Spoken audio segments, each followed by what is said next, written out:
What's up, guys? This is CJ, and we are back today to talk about season 1, episode 2 of Power, book 2, Ghost. And today's episode was titled Exceeding Expectations. So let's go ahead and talk about it. Now, this episode starts with Tasha meeting with Davis and Paula, his investigator, and they're kind of asking her basically what the hell happened during the trial when she was actually charged as being the queen pin of Ghost Operation. And first things first, they wanted to talk about money because she's asking, well, can I afford you? And Davis is kind of like, well, I don't know who can afford me right now because I haven't been paid yet. And so she's like, I thought Stern was taking care of that. And he looked just as confused as she did. But anyway, they start talking and she confirms to Davis and Paula that James was indeed Ghost. And that's what they're basically going to try to prove and to discredit Saxe and his crew with trying to say that she's the queen pin. But Davis tells her that, she needs to be completely honest with him and she needs to make sure that she's completely upfront because Tasha failed to mention to him her history with the feds in the past. And since he didn't know about that, it was very easy for Saxe to use that as ammunition against her. Now, they really want to get down to the bottom of why they are trying to pin this title on her and try and keep her from getting the needle. So then we go to Tariq, who's in his room, and he's kind of counting money because he's trying to come up with the $500,000 that Davis requires for him to represent his mom. So as he's doing that, Zeke comes in and he's kind of looking at Zeke and he's like, man, how are you always, so fresh? I know college players don't make any money. And Zeke tells him, well, my Aunt Monet takes care of me. And he mentions to Tariq that, she's gonna have him home for dinner. And so Tariq insists, that he brings him along. And Zeke doesn't think anything of it and he doesn't care. So he tells him he can come. Now, we then see Tariq going to the canonical studies class late as usual. Tariq has a problem with being on time, it seems, but he gets into the class and before he arrives, there's this dialogue kind of going on between one of the students. She was like this black girl and then this other black guy. They were kind of going at one another and she was just kind of setting him straight, but it was cute to watch. But Tariq comes in and Professor Reynolds asks him a question and Tariq gives sort of this superficial answer. It's kind of a surface answer. And when his friend, I forget her name, I don't know her name, the cute girl that's been kind of showing him the ropes, she kind of asks him to delve a little deeper into his answer and he couldn't. And that kind of exposed that, again, Tariq has not finished this book either. So Professor Reynolds is getting a little annoyed with Tariq, but she apologizes because she didn't mean to put him on the spot like that. But Tariq he's cool with it. And he gets a text from Davis saying that they need to meet. So he gets to what appears to be like a chapel or something. And he and Davis are talking. And Davis is telling him that, they're trying to charge your mom, with this queen pin statute or something. And Tariq knows as well that Tasha was not the head of that operation, that his dad was. And so Davis, here he says, your mom said the same thing, but we have to prove that she wasn't. And so he's also asking, why didn't anybody tell me about Tasha's run-in with the feds? And so Tariq says the same answer that his mom gave, saying that he didn't really think that it was important or it wasn't important to tell him. So Davis kind of, lets him know that they're going to have to kind of slander Ghost at Ghost's funeral, because his funeral, I believe, is the next day or in the next day or two. And he's going to have to get up there and he's going to have to trash his dad.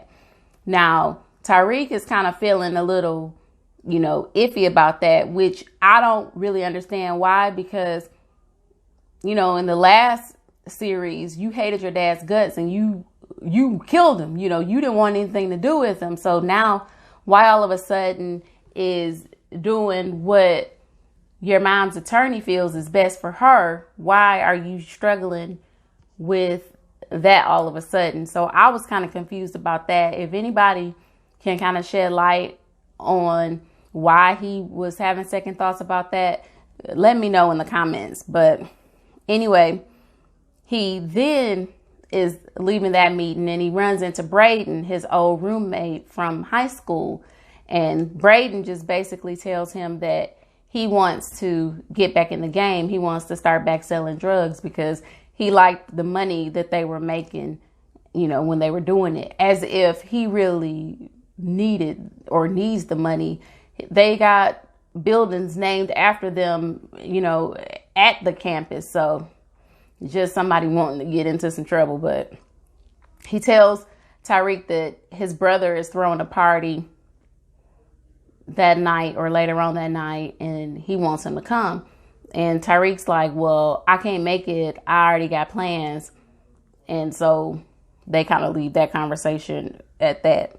So then we go over to Monet, played by Mary J. Blige. And she's in the room laying down with the cop that actually showed up at the party last week when Kane and the guy that he killed, when they were getting into it. And so they're laying in bed and they're kind of talking, and he's telling her how he wants to take care of her. And she's just kind of like, how are you going to do that? And he just believes that he could give her more than what Lorenzo, her husband, who is going away forever, basically could give her. And she kind of wants to know, how does he plan on doing that? And he mentions something about, you don't feel the connection that we have. And she's like, connection, I can't do anything with the connection. Lorenzo's name alone does so much for me out here in these streets. It offers me protection. And he is just trying to kind of make her see that he could be a good guy for her. But she's not trying to hear that. And then her alarm goes off. And so she set the alarm to where he could get up and leave before her children wake up, and particularly Kane, because she doesn't want Kane to see him in their house. So he leaves. And that's the end of that. Now, we then see Zeke, and he's meeting with Professor Carey, the advisor or professor, and she's kind of catching up with him, and she was letting him know how impressed she was about the paper that he wrote. And she kind of wanted him to expound on a piece of the paper. But of course, he didn't read it as Tariq asked him to do. And so he gave some BS answer, and she knew right away that he did not read or didn't write that paper. But then she switches gears and she asks him about Tariq or how Tariq's doing. And he didn't really know much because he doesn't connect with Tariq on that level. He was just like, yeah, all I know is, his dad's funeral is tomorrow or something about that. But he seems to be more interested in getting to know her. He already made a remark about how fine she was earlier to Tariq. So I guess he figures he would use his charm to perhaps flirt with her and possibly sleep with her. I don't know. But she immediately, shut that down, so to speak. And she kept asking about Tariq. But back at the law office, before I go there, I do want to mention the small part where Tariq met with Stern. Stern wanted to see him. It's like everybody is wanting to see Tariq, and everybody is wanting to see him for different reasons. Well, Stern is telling Tariq that he'll pay for his dad's homegoing, but he also needs him to get up there and eulogize his dad in a positive light. He needs for his dad to look like a hero and the best thing since sliced bread. And Tariq's confused by this. He wants to know why you want me to get up here and say all these things about my dad. And Stern is looking at it as being, a good business investment. It would be a bad move to get up there and say anything otherwise. So Tariq has that to kind of worry about as well. So he leaves there. Then we flip over to the law office, and the investigator, Paula, is basically telling Davis, who's played by Method Man, that he should just walk away from this case because both Tasha and her son are liars. And she feels like he's going to be left in the dark so much that he's not going to be able to properly represent them because they're not going to tell him everything he needs to know. And I think she was kind of getting at Tasha possibly being the queen pin. And Davis is kind of like, you can't possibly believe that she ran that organization. And so he kind of has an inkling as to what's going on. But I think he will need for Tasha to be completely transparent so he can twist this in the way that he needs to get them to see that it was not her. Now, we then flip over to Saxe. And Saxe is trying to convince, he's got Steven from the DNC and John, his old boss. He's got both of them in the office, and he's trying to also, let them know that Tasha was not the queen pin. And they're basically trying to get him to, see if he can prove that. He can't prove that. So they're like, well, good. You can't prove it. And you couldn't prove that Ghost was who he was before either. So the judge or jury is not going to be able, nor, the defense will be able to prove it either. So basically, they're just going to set Tasha up to be the fall guy. And Saxe is supposed to just be okay with it. But then Tariq goes to see his mom.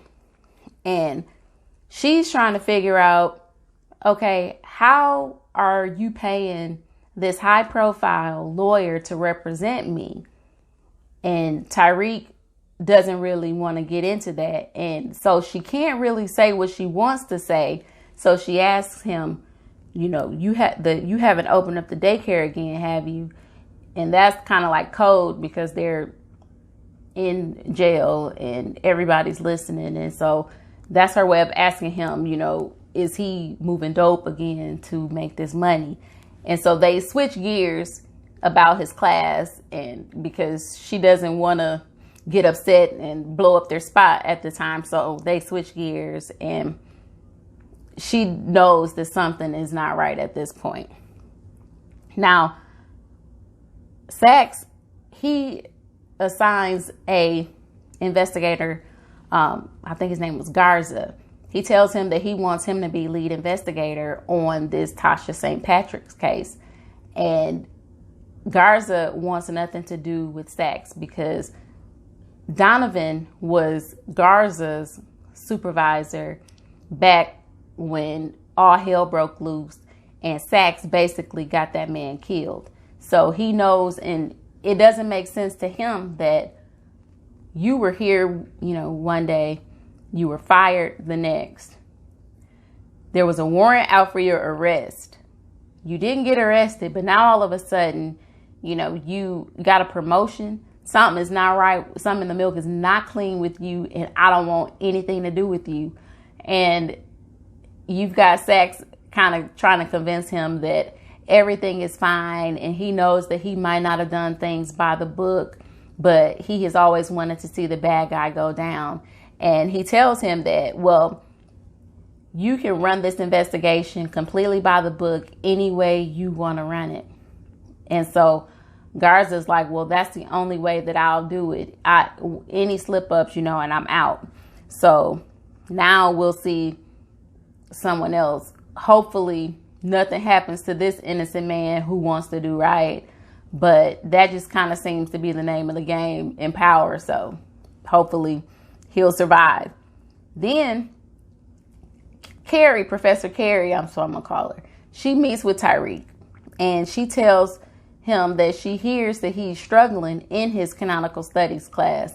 And he just kind of is being the manipulative guy that he has always been. He kind of flips it and he tells her that he thinks that Professor Reynolds has it out for him somehow. And so she's going to use that to go and talk to Professor Reynolds. And she wants him to kind of go easy on Tariq because she feels like Tariq isn't really letting his emotions through, especially with dealing with his father. And Professor Reynolds tells her that basically, he's a black man in America and he doesn't have time to process his feelings. And so they kind of go back and forth and there's this sexual tension there between the two of them. And then they end up doing the do in his office. And that was pretty much that little piece of segment. So after that, she goes and she's talking to this lady and she's telling her what happened. And it looks like they're at like a bar or some sort of restaurant. And she's telling her what happened. And the woman was telling her that she needs to follow the steps. And the woman mentions that Carrie is an addict. And I was like, what kind of addict is she? And turns out that the lady is her sponsor because Carrie is a love and addiction addict. I never heard of any such thing, but I guess it exists, and it exists in this instance. And so she tells her that she needs to follow the steps where she basically does not need to be alone with him, and they do not need to be in any kind of setting where, they have the opportunity to do the do again. But Carrie basically got Reynolds that job there at the school. And she was saying that she didn't know that he would be in her department and an opening would come up and they would have to work so closely near one another. But something tells me that she knew exactly what she was doing. And I did not mention earlier that when they were kind of arguing back and forth, Carrie and Reynolds, I guess he wrote a book and put her business in a book. And she was kind of pissed about that. And he apologized for it. So I'm guessing he might have put her love addiction or sex addiction in this book. And they have that like history. I knew they dated, but I didn't know the extent. And I knew it might have been a bad breakup. But obviously he kind of crossed the line somewhere. And so a little bit of that was shown in that exchange they had.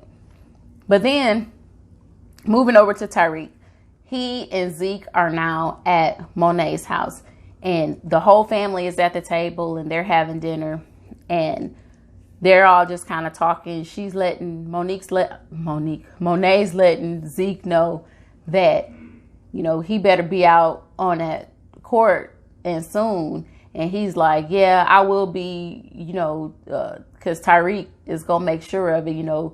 He's the smartest dude I know or whatever. And so they're all kind of talking and they hear a knock at the door. And so Kane goes to get it, and it's their Uncle Frank. Uncle Frank is one of Lorenzo's friends, or he worked for Lorenzo when they both were on the outside.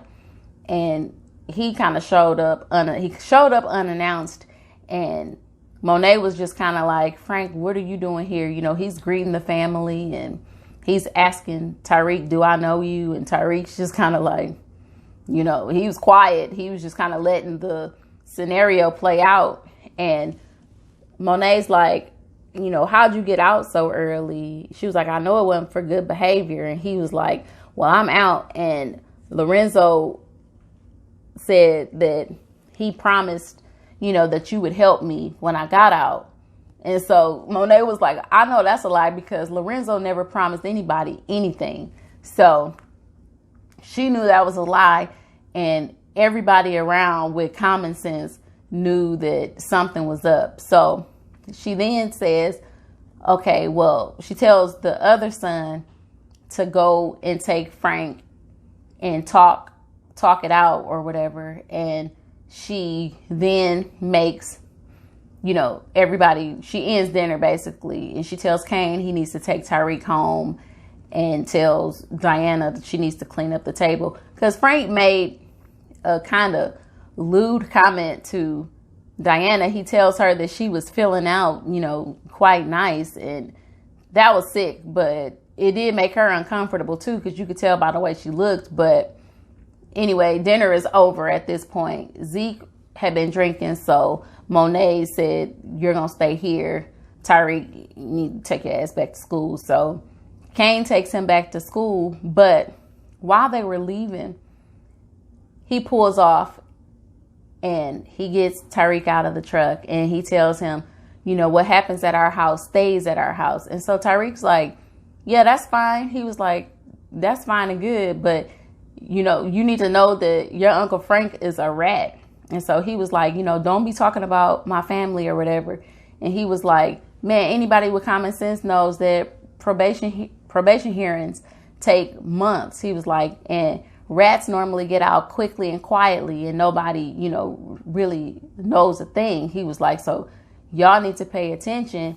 And so Cane kind of sees that Tariq isn't just some smart kid, that it's something behind him. And, it kind of got him to thinking a little bit. And he, at that point, kind of felt like, it was more to Tariq than just, the books. And so Tariq was basically like, look, I don't have a problem with y'all. I don't want any problems with y'all.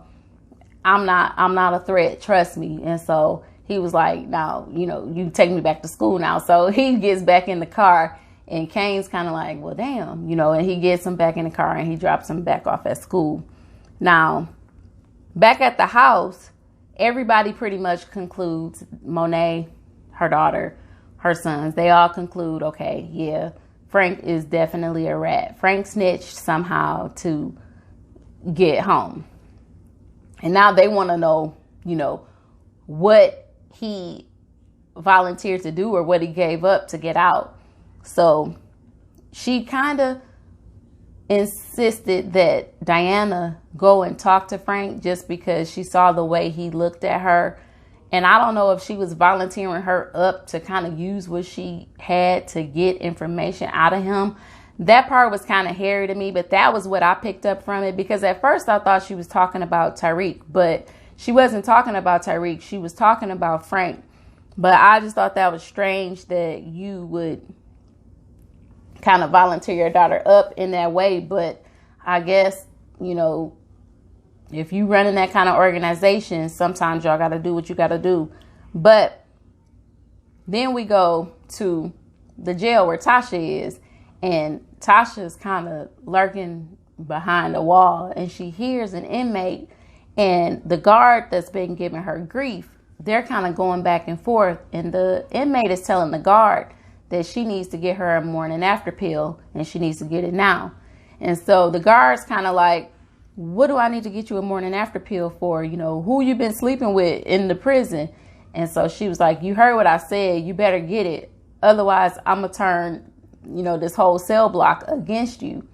And so Tasha hears that, and Tasha just kind of, puts it in the back of her head, and then they move on. Now, at this time, it's time for the funeral. And we see Grandma, Yaz, and Tariq. They're taking a quick second to kind of visit with Raina. And Grandma's telling Raina, now you're not up there by yourself anymore. I guess now because her dad has joined her. But we gonna put everybody in heaven. So that's just what we do. And so they turn around and they see a bunch of people. Most of these people they don't even know. And Grandma's wanting to know how Tariq was affording, this funeral when she and Yaz are barely getting by. And he's like, I didn't do this. I didn't pay for this. So they're trying to figure out what happens. And so they see Tate. Tate has shown up and he's shaking hands. He's shaking Stern's hands, the preacher's hands from the previous seasons. And he's kind of using this as a publicity moment. Now, Tasha shows up. You see this paddy wagon. And I'm thinking that they were going to make her be in her prison oranges, but they don't. Tasha is dressed to the nines. She had on this nice black sheer half sleeve number with this beautiful black hat. She had on her classic red lipstick. She looked really, really pretty. And they tried to mess it up by the marshals put the handcuffs on her. And I was kind of pissed off. I'm like, okay, it's two of y'all. Y'all can just stand close to her. Why does she have to wear handcuffs? But I guess, she is an inmate and they got to treat her as such. But at least they didn't make her dress like one. So we'll take whatever victory we can get.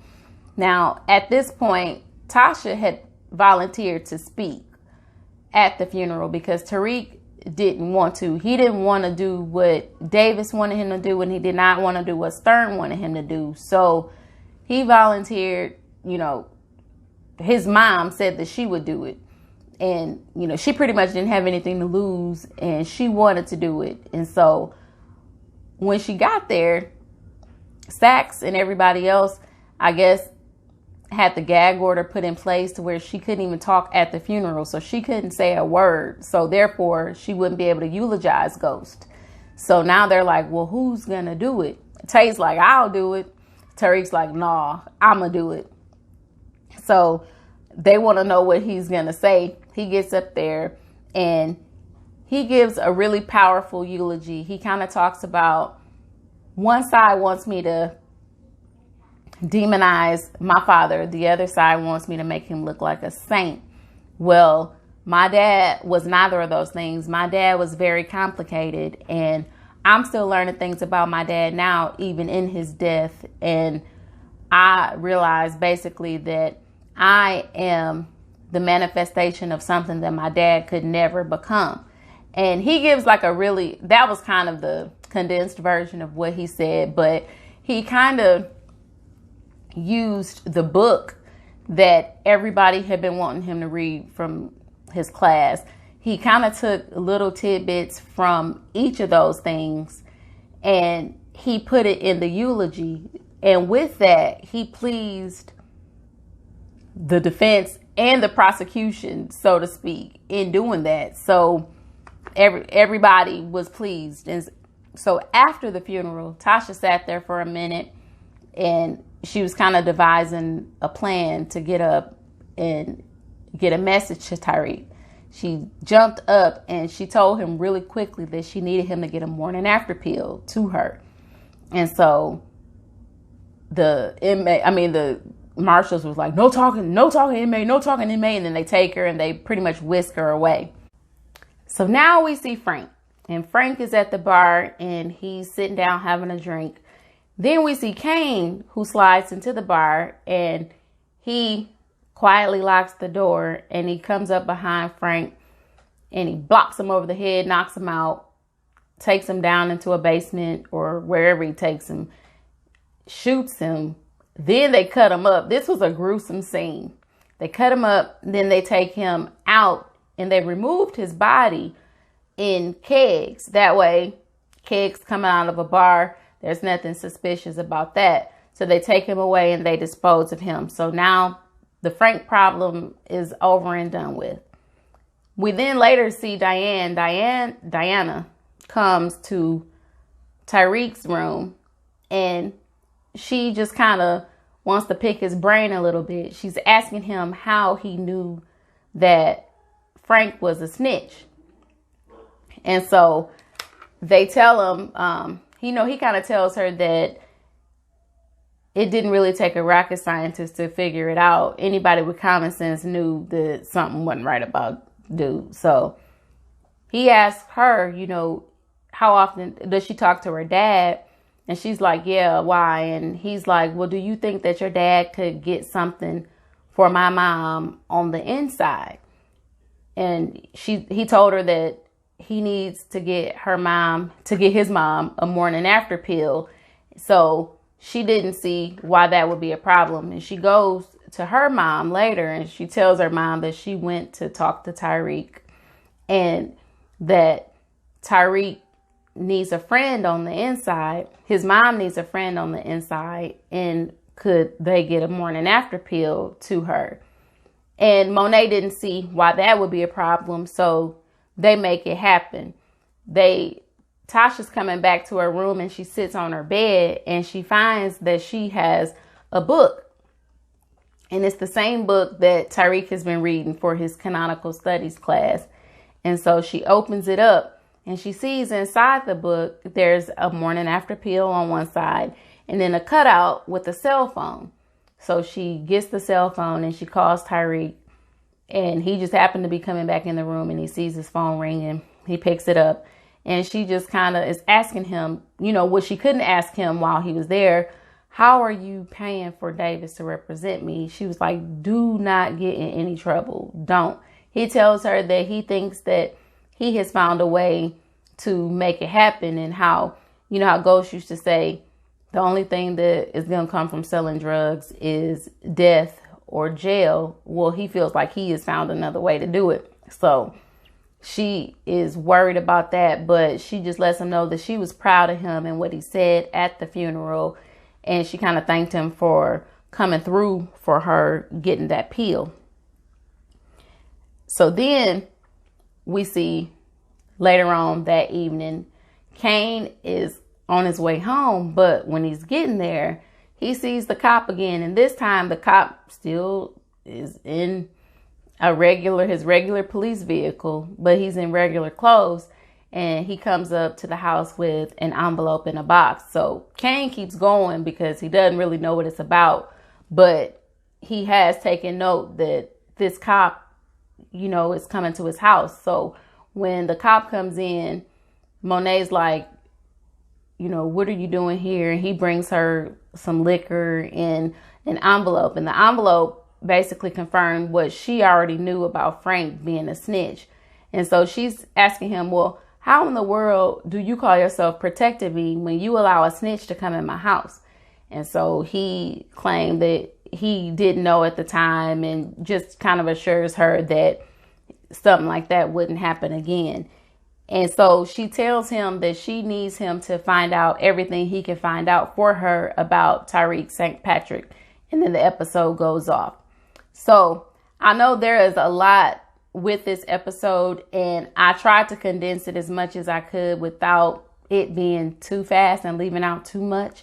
But if I left out any important details, y'all know to leave it down in the comments below. Also, do not forget to like this video and subscribe to my channel, because I do some of everything. Mostly I'm here for the reality TV, but this is a show that is near and dear to me, and I love it, and I want to review it, and I hope you guys enjoyed it as well.